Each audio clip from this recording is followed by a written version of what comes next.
बिस्मिल्लाहिर्रहमानिर्रहीम। अस्सलाम वालेकुम नाज़रीन, प्रोग्राम खबर की खबर के साथ मैं हूं आपका मेज़बान डॉक्टर बुलंद इक़बाल।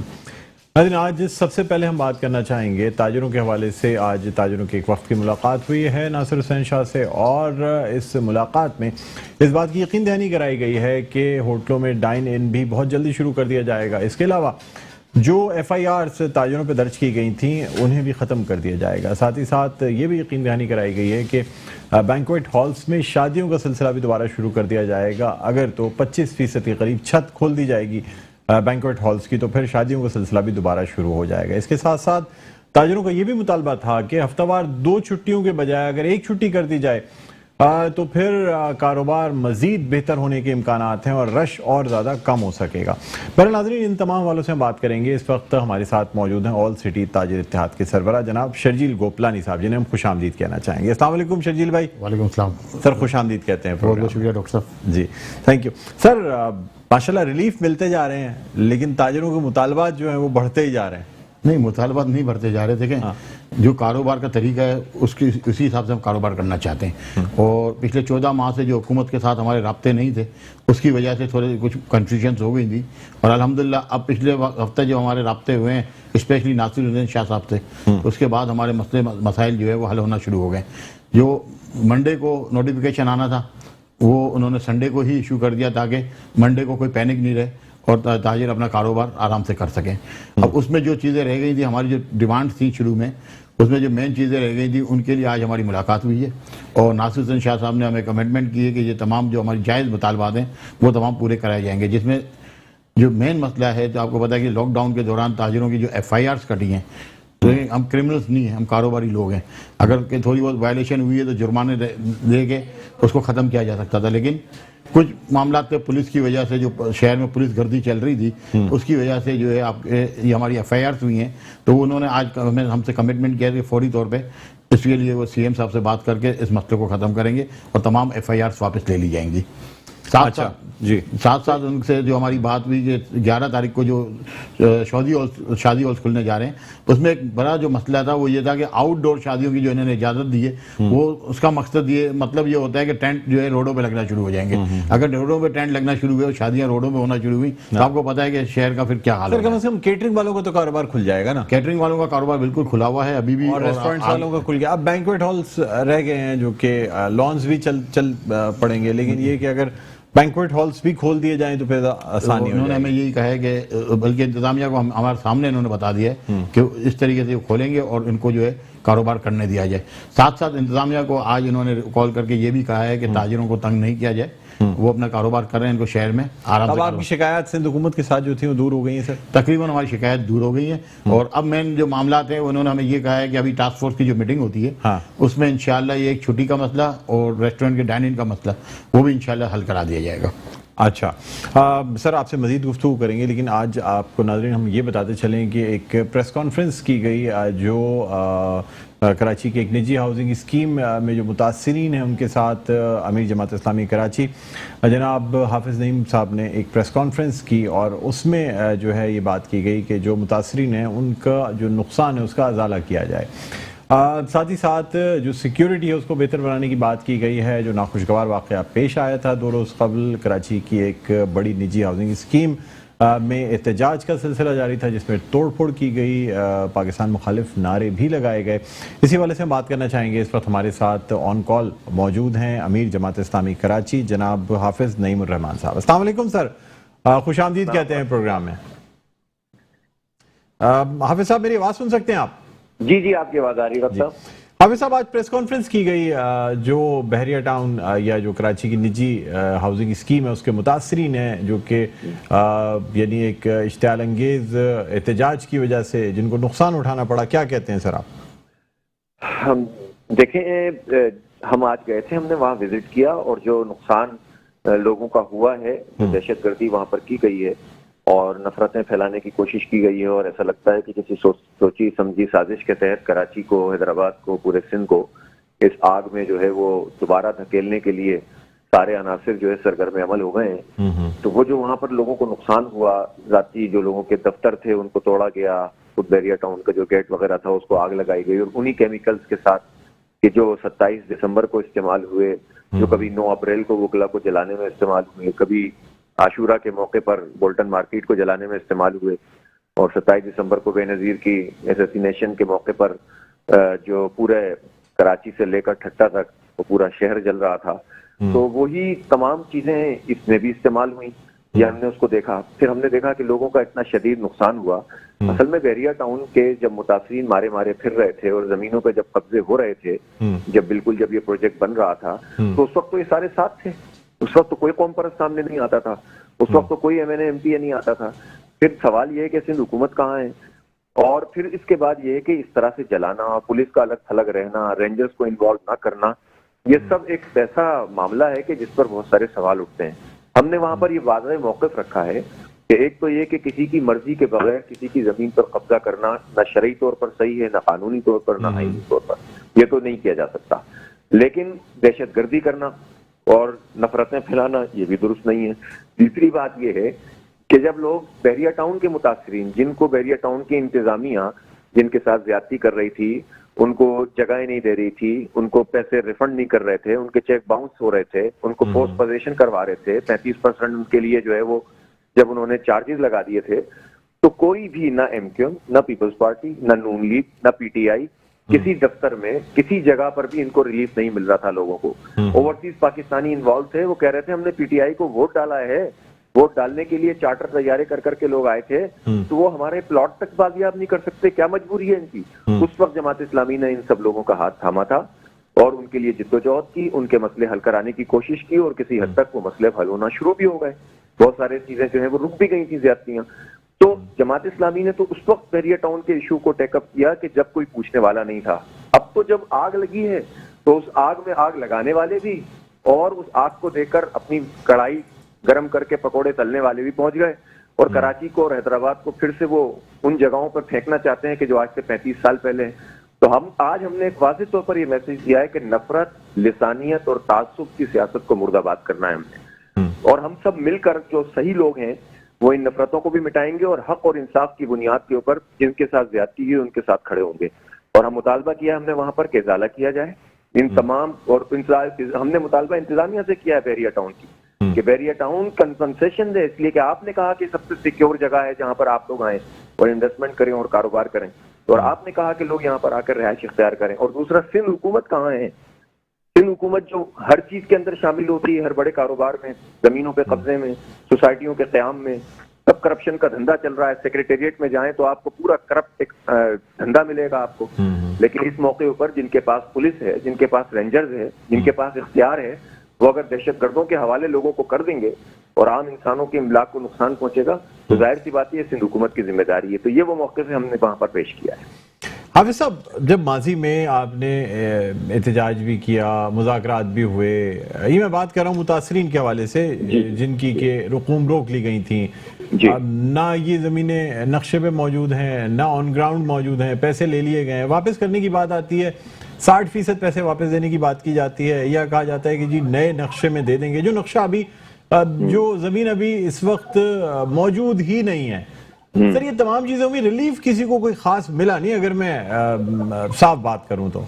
लेकिन सर, आपकी जानिब से जो यानी जो ऐलानात आपकी मुज़ाकरात में कर दिए गए वो अपनी जगह, ग्राउंड पे सर हमें किसी को रिलीफ मिलता हुआ नजर नहीं आया। मेरे अपने कई जानने वाले हैं जिनको कि ये कह दिया गया कि जी 60% आपने अगर वापस वो करना है कंपेंसेट। अब सर, किसी ने अगर कई साल पहले एक इन्वेस्टमेंट की थी और यही इन्वेस्टमेंट अगर वो कराची के किसी और हिस्से में कर देता तो आज उसकी कीमत 10 गुना ज्यादा होती, पर आप उसको असल कीमत के भी 40% काट के 60% पैसे दे दें, या बोले कि 4-5 साल में अभी स्कीम बढ़ेगी, कुछ और नक्शा एक्सपैंड होगा तो आपको कहीं ना कहीं एडजस्ट कर दिया जाएगा। क्या कहेंगे सर? देखिए डॉक्टर साहब, बात यह है कि ये अगर कोई भी सोसाइटी, कोई टाउनशिप, कोई इदारा किसी के साथ ज्यादती करता है तो अदालतें मौजूद हैं, हुकूमत के इदारे मौजूद हैं, वो पार्टियां जिनके पास मैंडेट मौजूद है, जिनके वुज़रा हैं, जिनके सेनेटर हैं, वो सब मौजूद है ना। लेकिन अगर वो ज्यादती के नतीजे में कोई भी उनकी मदद को ना आए तो जमात इस्लामी तो ये नहीं कर सकती ना। हमने तो नादरा के हवाले से भी जब किसी ने कुछ नहीं किया तो हम खड़े हुए ना लोगों के साथ, क्या इलेक्ट्रिक पे सब खामोश होते हैं तो हम खड़े होते हैं ना। तो बहरिया टाउन के मसले पे भी हम खड़े हुए और हमने 2 इमीडिएट जो मसले थे, फोर्स पोजीशन वो करवा रहे थे, आपको याद होगा, और 35% डेवलपमेंट चार्जेस लगा दिए थे, जिस पर लोग परेशान थे। तीसरा मसला था लोगों के रिफंड्स का, और जो सुप्रीम कोर्ट के फैसले के नतीजे में चीजें जो है वो डिसलोकेट हुई थी, उसका मसला था। तो उस पर हमने आवाज उठाई, फोर्स पोजीशन वाला सिलसिला रुक गया, ठीक है। 35% चार्जेस वो हमने उसको डेफर करवा दिया कि ये नहीं होंगे इम्प्लीमेंट। आज 2 साल हो चुके हैं तकरीबन, ठीक है। और लोगों को रिफंड कराने के लिए शेड्यूल बनाया। भाई हम अदालत नहीं है, हम जमात हैं, ठीक है। हम कोई हुकूमती पार्टी नहीं है, हम तो सिर्फ लोगों के मसाइल के हल की कोशिश कर रहे हैं। हमारे दफ्तर से जो हमारे पास शिकायतें हजारों की तादाद में मौसूल हुई, हम उनकी जो है वो स्क्रूटनी करके उनकी मैनेजमेंट के जो कमेटी बनी है उसके हवाले करते हैं, और हवाले करने के बाद उसका फॉलो अप करते हैं। कुछ लोगों का मसला अल्हम्दुलिल्लाह हल हुआ है, मैं नहीं कहता सबका हुआ है, लेकिन अच्छी खासी तादाद का हुआ है। लेकिन बहुत सारे लोगों का मसला हल नहीं हुआ।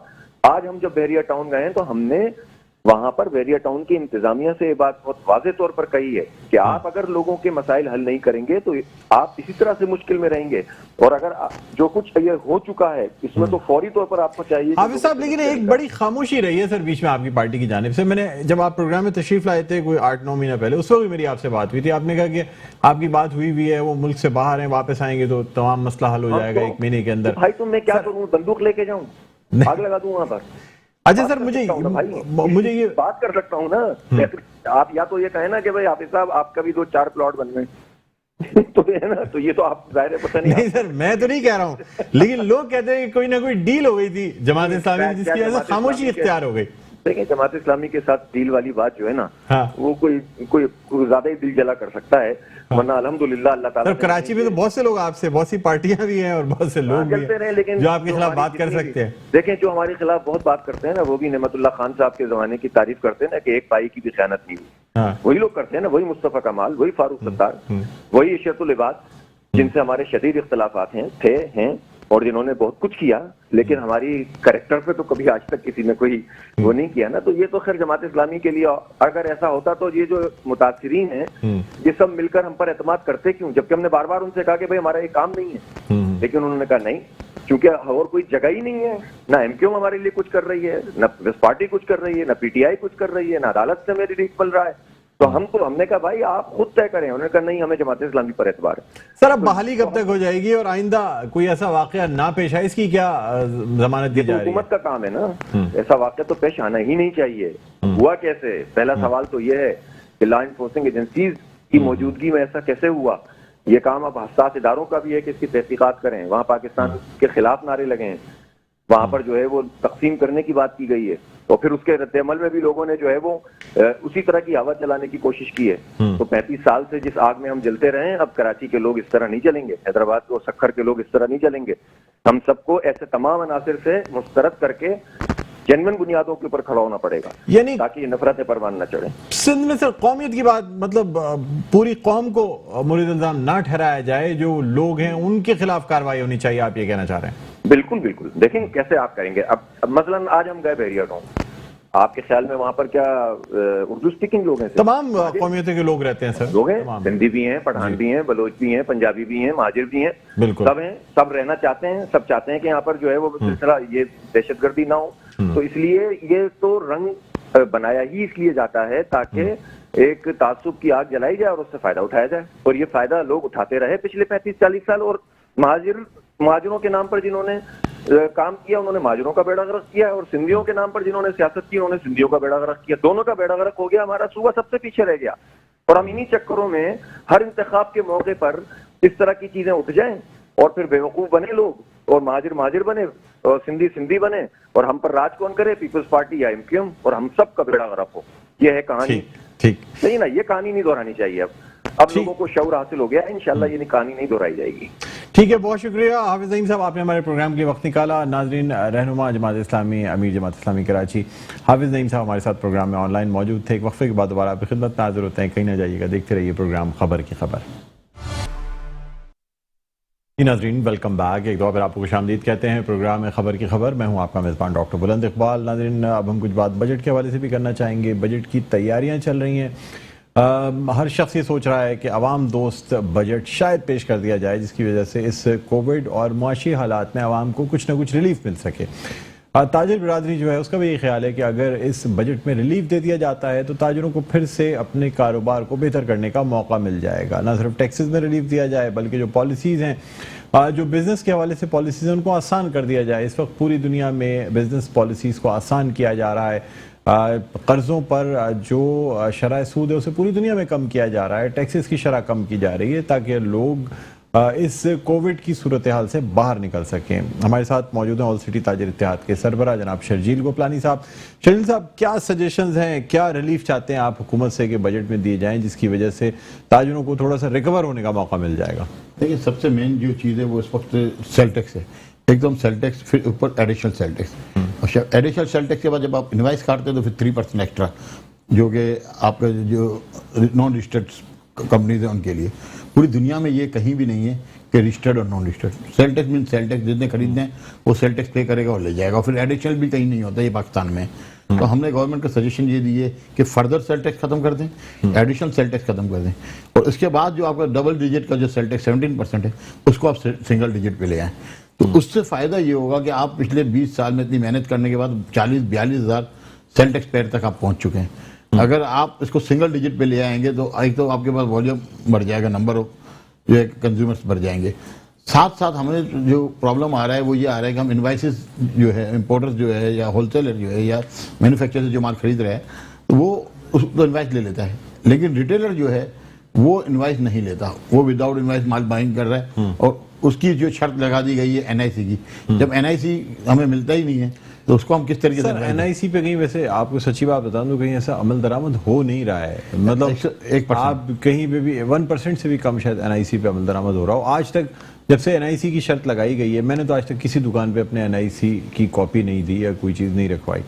दूसरी बात यह कि सर जो टैक्सेस की बात की जाती है तो जो सेलर है वो तो टैक्स वसूल कर लेता है। आप चाहे मलबूसात की दुकान पे चले जाएं, जो प्राइसेस टैग पे लगी होती हैं उनसे ज़्यादा प्राइसेस जब रसीद बनवाई जाती है तो उस पर चार्ज कर ली जाती हैं।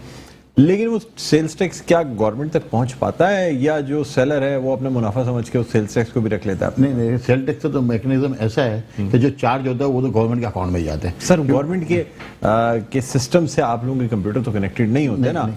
आपकी टिल से जो रसीदें कट रही हैं जरूरी तो नहीं है कि 100% रसीदें जो है आप गवर्नमेंट को शो कराते हैं। लेकिन मुझे रिटेलर का नहीं पता कि वो क्या कर रहे हैं, लेकिन हो नहीं सकता। जो सेल टैक्स का निज़ाम जो गवर्नमेंट का है उसमें चोरी करना मुश्किल है। देखिए, जो सेल टैक्स आपका पे हो गया वो मॉनिटर होता है और हर महीने उसकी इनवाइस जानी है, वो कंप्यूटर से ही जाती है। उसका स्टॉक, उसकी सेल वो मेंटेन हो रही है। वो फिर एफबीआर खुद देख रही है कि उसकी क्या पोजीशन है। इवन कि एफबीआर देखती है 6 महीने में अगर किसी ने इनवाइस नहीं काटा। लेकिन सेल्स टैक्स तो सिंध रेवेन्यू बोर्ड के उसमें ना? नहीं, वो सर्विसेज पे। अच्छा, वो सर्विसेज पे। गुड्स पे जो है वो आपका फेडरल पे जो फेडरल वो फेडरल का है, ठीक है ना। तो वो तो मुश्किल है कि सर्वे आपका ये सेल टैक्स चोरी हो पाए। लेकिन सेल टैक्स जिस तरह गवर्नमेंट को लेना चाहिए वो भी वो कामयाब नहीं हो रही और उसमें सबसे ज्यादा प्रॉब्लम होलसेलर्स को आ रही।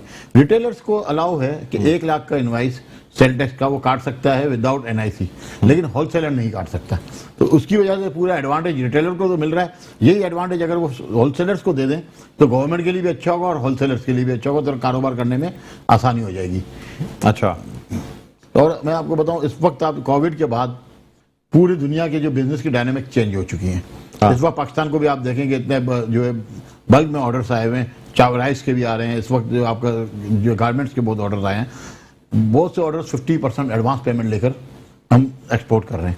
इसी तरह पूरी दुनिया में इस वक्त जो भी हम माल परचेज करने पाकिस्तान भी बाहर भी जाता है तो उससे भी 30% 25% एडवांस मांगा जा रहा है। और पाकिस्तान की गवर्नमेंट की पॉलिसी और स्टेट बैंक की पॉलिसी ऐसी नहीं है कि एडवांस एलसी दी जाए।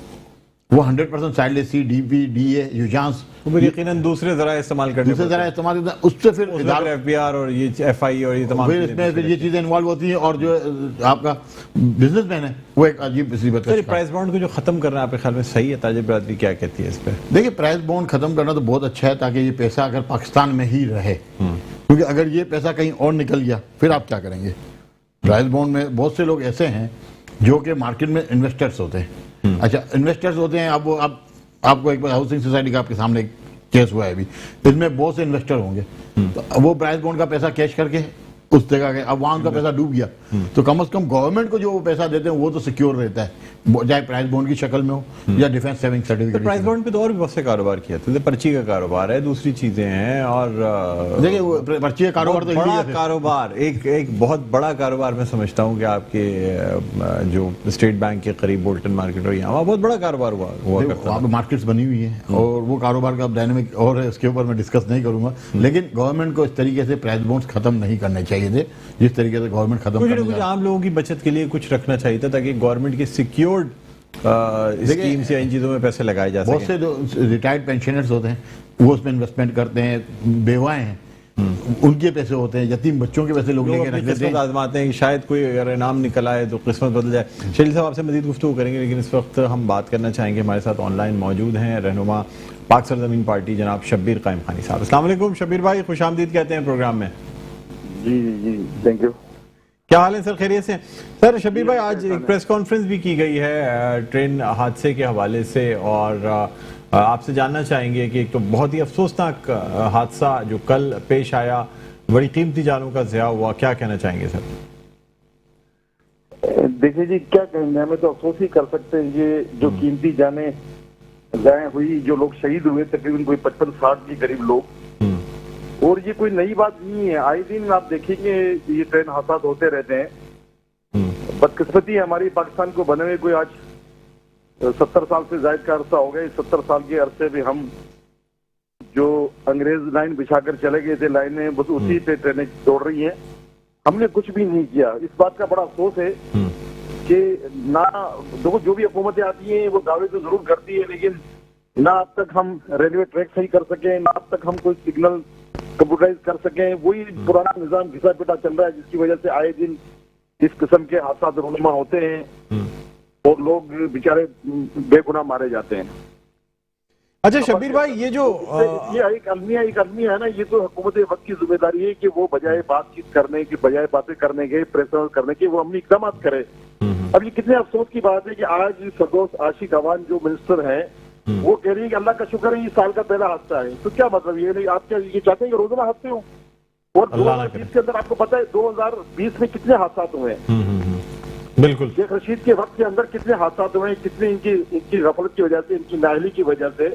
लेकिन ये लोग, इनको जरा बहुत शर्म आया नहीं है। कितना बड़ा एक वाकया हुआ था आज से 1-1.5 साल पहले, जब मीर को खास से लोग तबलीग जमात के अंदर जब जा रहे थे रायमंड, और वो ट्रेन से पूरी बोगी जल गई थी वहां पे, और आज तक उनका नहीं पता उन बेचारों का। तो ये हमारे लिए एक बड़ा अफसोस है। हम अफसोस ही कर सकते हैं, हम क्या कहेंगे। अल्लाह ताला इनको हिदायत दे, हुक्मरानों को कुछ ऐसे अमली इकदाम करें जिससे ये जो रोजाना रोजमर्रा की बुनियाद पर ये जो हादसा होते हैं इसमें कमी वाक़या हो। दुनिया के ममालिक आप देख लेंगे ट्रेनें, कितनी ट्रेनें गुजरती हैं, लेकिन कभी हादसे की खबर नहीं सुनते हैं हम। लेकिन पाकिस्तान में आए दिन कोई ना कोई ट्रेन हादसा हो जाते हैं। कभी पटरी से ट्रेन उतर जाती है, कभी आपस में ट्रेनें टकरा जाती हैं। तो किसी न किसी की तो गलती होगी ना, ये स्टेशन मास्टर की होती है या ड्राइवर की, किसी की तो गफलत है, ये होती है ये जरूर। अच्छा शब्बीर भाई, आपसे ये भी जानना चाहेंगे कि अब जो नाखुशगवार वाकया 2 रोज कबल पेश आया था, और जो कि एक निजी हाउसिंग स्कीम में एहतजाज के दौरान इमलाक को नुकसान पहुंचाया गया। सर, अब कुछ पार्टियां ये भी बात करें, खासतौर पर अगर मैं जमात इस्लामी की बात करूं, कि इस वाकये के बाद लिसानियत को हवा दी जा रही है। यानी बेहतर ये होगा कि जो लोग सिंध में आबाद हैं या कराची में तमाम कौमियतें, उस इलाके में भी तमाम कौमियतें आबाद हैं, तो सबको मिल के रहने की बात की जाए, ना कि फिर से कराची की आवाम को लिसानियत की इस आग में झोंक दिया जाए। क्या कहेंगे सर? देखिए जी, हमने पाकिस्तान जमीन पार्टी पे तो इसने बड़ा काम किया लसानियत के खात्मे के लिए, और बड़ी कीमत अदा की है पाकिस्तान जमीन पार्टी ने। अभी हमारा नैरेटिव ये है कि हम भाइयों को भाई से मिलाएं, और जो नफरत का बीज बो दिया गया था उम्मीदों के दरमियान में, उसका खात्मा, और काफी हद तक उसका खात्मा हुआ है, और वो पहल हमने की और हम कर रहे हैं कोशिशें। अब जो परसों वाला वाकया हुआ इसको तो हम कंडेम करते हैं ना, कोई ये वाकया अच्छा थोड़ी है, और ना ये सिर्फ की तहजीब और सकाफत है। चंद जरूर लोग होंगे, सैकड़ों लोग होंगे शरपसंद, जिन्होंने उसको मुजाहरे के आड़ के अंदर आकर यलगार की वहां पर बैरिया टाउन पे। तो ये बहुत गलत वाकया हुआ है, बहुत गलत है। इसको हम जितनी मजम्मत करें उसकी कम है। लेकिन ये पीपल्स पार्टी की नाअहली है, हुकूमत की नाअहली है, क्योंकि एक दिन नहीं हुआ, ये कम से कम 10 से 12 दिन पहले से ये कैंपेन चल रही थी सोशल मीडिया के ऊपर कि वो कौम परस्त आएंगे और उसका घेराव करेंगे गेट का। तो उनकी ये पीपल्स पार्टी हुकूमत की जिम्मेदारी थी तो भाई हुकूमत की जिम्मेदारी थी वहां पर रेंजर्स या पुलिस लगा दी वहां पर। और सर हुकूमत का ये कहना है कि पुरअमन एहतजाज की यकीन दहानी कराई गई थी। वज़ीर आला सिंध मुराद अली शाह का ये कहना था कि हमने तो पानी देने तक के लिए कैंप लगाया था कि चले ठीक है पुरअमन एहतजाज किया जाएगा। ये अंदाजा नहीं था कि ये एहतजाज इश्तियाल अंगेजी में तब्दील हो जाएगा। सर जी खुद पीपल्स पार्टी ने तो उनको फैसिलिटेट किया है। ये उन्हीं के सारे मिलिटेंट विंग थे जिन्होंने ये हरकतें की हैं और जो नुकसान किया है, जो लोगों के यानी इमलाक को नुकसान पहुंचाया है, गाड़ियां जलाई हैं, तो ये बड़ा गलत वाकया हुआ है। वो ये कोई अच्छा बात थोड़ी है। इससे तो लोग मतलब सिंध के लोग बेचारे मेहमान नवाज लोग हैं। आप देखेंगे ट्रेन का हादसा हो उसमें वो हमारे सिंधी भाई तो थे जो देगे लगाकर देगे बनवाकर वहां पहुंचे हुए थे, शरबत पिला रहे थे वहां ट्रेन के हादसे में जो जख्मी थे उन लोगों को, या जो दीगर लोग वहां पर परेशान थे। तो सिंध की तहजीब और सकाफत तो बड़ी मेहमान नवाजी की है। ये चंद शरपसंद अनासर से जिन्होंने ऐसी हरकत की है। और शब्बीर भाई लेकिन अब आपकी पार्टी की जानिब से भी तो यही बात की जाती है कि कराची में पिछले दिनों लॉकडाउन के हवाले से आपकी पार्टी के चेयरमैन मुस्तफा कमाल का कहना था कि दोहरा मेयार इख्तियार किया जा रहा है, कराची में जो उर्दू स्पीकिंग आबादी है उसके कारोबार को बंद कराया जाता है। ये हमने उर्दू सिंधी की बात नहीं की हमने, और ना हम ये बात कर रहे हैं, ना ये हमारा नेरेटिव है। हम नफरतें नहीं फैला रहे हैं। हम तो सर बड़ा क्लियर बयान दिया था वैसे प्रेस कॉन्फ्रेंस करके मुस्तफा कमाल साहब ने, जिस वक्त पीपल्स पार्टी शहर के ज्यादा शहरी हल्कों पे के साथ ये ज्यादती कर रही है और कह रहे हैं हम ये लॉकडाउन के आड़ में शहरी के लोगों को आप परेशान कर रहे हैं, उनको आप तंग कर रहे हैं। यार क्या कोरोना, क्या सिर्फ कराची हैदराबाद में कोरोना है क्या? ये कोरोना क्या जुम्मे के दिन और इतवार के दिन ही कोरोना आता है शाम 6 बजे तक, और उसके बाद कोरोना? ये तमाम ये पीपल्स पार्टी ये इस तरह कर रही थी। हमने पीपल्स पार्टी को लताड़ा है और पीपल्स पार्टी को ही हमने इसमें बड़ी जमात ठहराया है कि पीपल्स पार्टी की वजह से। और अब भी जो वाकया हुआ परसों का, अगर पीपल्स पार्टी चाहती, अगर सूबाई हुकूमत चाहती तो ये वाकया रोनुमा नहीं होता। ये वो लोग इस किस्म के इक़दाम करते हैं जिसकी वजह से खुदा न खास्ता नुकसान नहीं होता। जाहिर है उन्होंने यकीन दहानी कराई, जब यकीन दहानी उसके बावजूद भी तो जब इतना बड़ा एक प्रोटेस्ट हो रहा, आपको पता है आपकी इंटेलिजेंस कहाँ है? आपकी सूबाई हुकूमत की इंटेलिजेंस होगी, आपकी पुलिस की इंटेलिजेंस होगी। मैं खुद वहां से गुजर रहा था उस दिन, मुझे मेरी हैदराबाद में प्रेस कॉन्फ्रेंस थी, मैं हैदराबाद नहीं जा सका और मैं मेरे टाउन गेट तक में गया हूँ और मैंने देखा वहां की पुलिस होटलों में बैठी हुई थी, वो वहां पे खाना खा रहे हैं, चाय पी रहे, उनकी तो एक तफरी लगी हुई थी। आप किसी को रोक नहीं रहे, आप देख रहे हैं लोगों के हाथ में डंडे हैं, लोग मुश्तिल हैं, तो आपको रोकना था ना। सर तो सिंध हुकूमत ने तो FIR भी काटी हैं, दहशतगर्दी के मुकदमे बना दिए गए हैं। अब जहां तक गद्दारी का मुकदमा है या रियासत के खिलाफ मतलब जो कार्रवाइयां की गई उसका जो मुकदमा है वो तो रियासत का काम है। ये इस तरह की मिसाल है कि आप गुजर गया और आप लाठी पीटते रहे, आप पीटते रहे, जो होना था वो तो हो गया ना। कि इतना बड़ा वाकया हुआ है। आप 27 दिसंबर 2007 को शहीद मोहतरमा बेनजीर भुट्टो की शहादत के बाद ये वाकया हुआ था। इस किस्म के वाकयात हुए थे जलाओ गिराओ के। चलो वो तो एक बड़ा छानिया हुआ था, लेकिन ये तो कोई छानिया थोड़ी है, ये तो यलगार है ना। ये जिसको हम अच्छा थोड़ी कह रहे हैं, हम तो कह रहे हैं ये मिलिटेंट ग्रुप है इनका, पीपल्स पार्टी का। पीपल्स पार्टी मैं सोचता हूँ पीपल्स पार्टी खुद मुलविस इसके अंदर। अगर पीपल्स पार्टी चाहती, क्योंकि इसमें तो हुकूमत की भी बदनामी है ना, तो हुकूमत को तो शर्म आती है, उसकी बदनामी तो उनको कोई परवाह ही नहीं है ना। वो तो डटाई के साथ 14 साल से हुकूमत क्या कर रहे हैं, इन्होंने सिंध का बड़ा फर्क कर दिया। और यही लोग हैं जो सिंध में नफरत फैला रहे हैं, सिंध में नफरत फैला रहे हैं। इधर एमक्यू बात कर रही है कि हम सुबह बनाएंगे, सुबह क्या खास बनाएंगे? ये लियाकताबाद की गली आज अलग कर नहीं सकते लोग, जब इतनी ताकत थी एमक्यू के पास, जब ये सुबह नहीं बना सके, अब खाली लोगों को चूरन बेच रहे हैं, माजरों को बेवकूफ बना रहे हैं ये लोग। इसी तरह से वो कहते हैं हम सुबह बनाएंगे और पीपल्स पार्टी जाके वो नारे को भेजती है, मजदूरों से दिल्ली भाइयों के अंदर कहती है कि देखो ये एमक्यू वाले ये महाजिर सुबह बना रहे हैं, तो वो वहां नफरत चला रहे हैं और ये यहाँ नफरत चला रहे हैं। करना ना वो सुबह, ये एमक्यू वाले सुबह बनाएंगे ना वो सुबह बनाने से रोक सकते हैं। किस तरह बनाएंगे? इनके पास ना ताकत है, या तो चलो लड़कर बनाओ, लड़ भी नहीं सकते, या फिर आपके पास इस तरह कानूनी और आईनी कोई हैसियत तो आपके पास वो भी नहीं है सिवाय नारों के। जब इतनी ताकत थी एमक्यू, जब वो सूबे नहीं बना सके, अब क्या सूबे बनाएंगे वो लोग जब शिराजा बिखरा हुआ है? तो ये सिर्फ महज ये लोगों को समझना चाहिए कि वो अपनी दुकानें चमकाने की कोशिश कर रही है जिनकी शासक ठप हो चुकी है, जिन्होंने डिलीवर नहीं किया, जिन्होंने कोई परफॉर्म नहीं किया आवाम के लिए।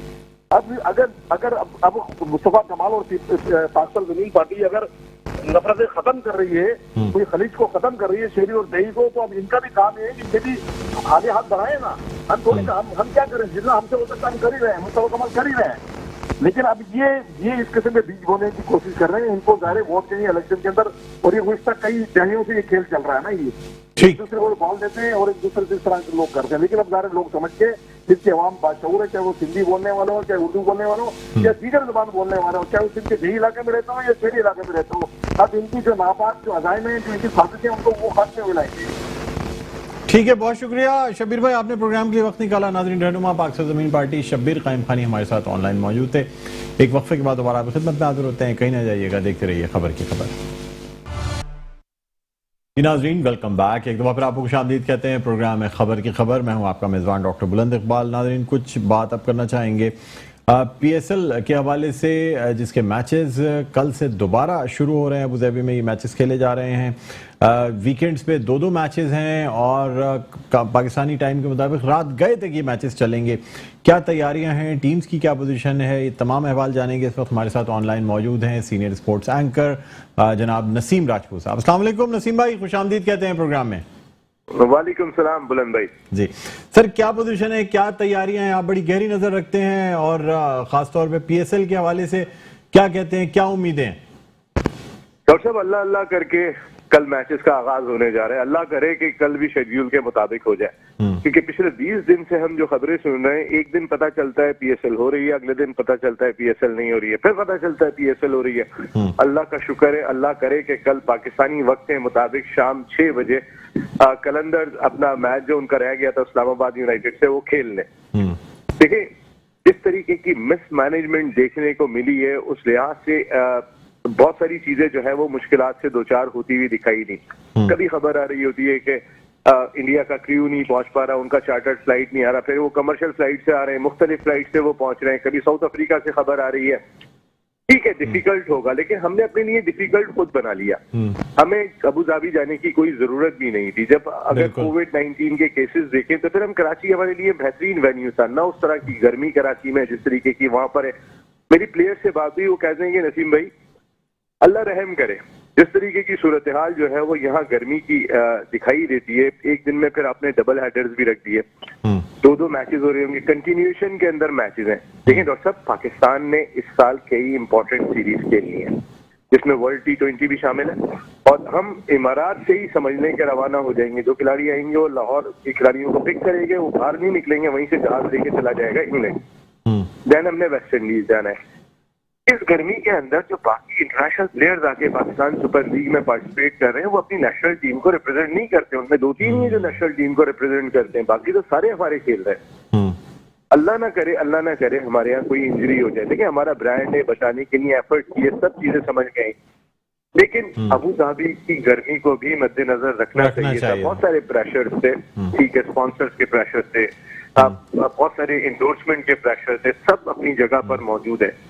लेकिन अगर खुदा ना खास्ता अल्लाह ना करे कोई एक या दो आपके की प्लेयर अनफिट हो जाते हैं, वो भी तो कितना बड़ा नुकसान दिखाई देता है। वो फाइनेंशियल से ज्यादा। नसीम भाई, अगर मैचेस स्टार्ट हो जाते हैं तो फेवरेट टीम कौन सी देख रहे हैं सर? अभी तक तो किसी को फेवरेट नहीं कह सकते डॉक्टर साहब। इसलिए नहीं कह सकते कि कॉम्बिनेशन बिल्कुल बदल चुके हैं टीमों के। जो इससे पहले खेल रहे थे कराची में, जो 14 मैचेस खेले गए थे, वो तकरीबन तमाम टीमें चेंज हो गई हैं। एटमॉस्फेयर बदल गया है, ग्राउंड बदल गया है, कंडीशंस बदल गई हैं। तो जो टीम बॉटम में दिखाई दे रही है, जैसे कोयटा ग्लैडिएटर्स दिखाई दे रही है, कुछ पता नहीं है वो अपने 4 मैच जीतने के बाद प्ले। सर, सरफराज के बारे में क्या कहेंगे? आप बड़ी गहरी निगाह रखते हैं उस हवाले से भी। हाँ, सरफराज के हवाले से कौन सी बात आप पूछ रहे हैं सर? यानी क्या देख रहे हैं सरफराज के हवाले से? आपने भी प्रोग्राम में भी लिया था सरफराज को लाइव अपने प्रोग्राम में। जी, सरफराज से हमारी बात तो यही होती है। सरफराज अब टेलीविजन पे आके कोई दिल की बात तो करने से रहे, लेकिन डॉक्टर साहब सरफराज के साथ बेहतर नहीं हुआ था। देखिए, मैं एक बिल्कुल सच्चाई से बात करनी चाहिए। आपका एक ऐसा इस मुल्क का खिलाड़ी है जिसने पाकिस्तान को अपनी क़यादत में 2 आलमी टाइटल जिताए। बिल्कुल। वो बैठा होता है, उसका वीजा नहीं आता, पता चलता है कि उसका अकामा जो जनवरी में एक्सपायर हो गया, आप उसी से भेजने की कोशिशों में लगे हुए। वो चार्टर्ड फ्लाइट से नहीं जाता, उसके बाद फिर कहते हैं नहीं अच्छा तुम आ जाओ, इस फ्लाइट से आ जाओ, हो जाएगा। वो जाता है वहां पे, फिर रोक दिया जाता है, फिर वो वापस आता है, फिर उसको कहते हैं तुम घर चले जाओ। अब जब भी ये बेहतर होगा, उस दिन नदीम उमर साहब अगर हमारे प्रोग्राम में आने के बाद ये बात नहीं कहते कि अगर सरफराज नहीं होगा तो फिर कोयटा ग्लैडिएटर इवेंट नहीं खेलेगी, 1 घंटे में वीजा आ गया। बिल्कुल, हमारा शो 11 बजे खत्म हुआ है, 11:45 पे पाकिस्तान क्रिकेट बोर्ड की जानिब से ये खबर आ गई थी हर जगह पर कि सरफराज को वीजा मिल गया। ठीक है, मिल गया। कहने का मकसद एक प्रेशर डेवलप हुआ था कि वो बहुत बड़ी खबर हो जाती है कि कोयटा ग्लैडिएटर्स नहीं खेली, और ये full credit goes to Najeem Umar भाई। ठीक है नसीम भाई, प्रोग्राम का वक्त इख्तिताम के करीब है, आपको थैंक्स कहना चाहेंगे, बहुत शुक्रिया आपने प्रोग्राम के लिए वक्त निकाला। उम्मीद करते हैं कि PSL जो है वो कामयाबी के साथ उसका इनेकाद हो सकेगा। शरील गोपलानी साहब, वाइंड अप है, आप क्या कहना चाहेंगे? फाइनल नोट मुख्तसर। फाइनल नोट में इलेक्ट्रॉनिक मीडिया और प्रिंट मीडिया के बहुत शुक्रगुजार हूँ। हमेशा की तरह ताजरों की आवाज़ वही बनी, और आज जो हम ताजिर इतने सुकून में, उसमें अल्लाह के बाद जो दूसरी आवाज़ और जो दूसरी मोहब्बत थी वो आप लोगों की थी। चले, बहुत शुक्रिया शरील गोपलानी साहब, आप तशरीफ लाए। नाज़रीन, ऑल सिटी ताजिर इत्तेहाद के सरबरा शरील गोपलानी हमारे साथ मौजूद थे। प्रोग्राम का ख़त्म पे पहुँचता है, मुझे बुलंद इकबाल को इजाज़त दीजिए, अपना बहुत ख्याल रखिएगा, अल्लाह हाफ़िज़।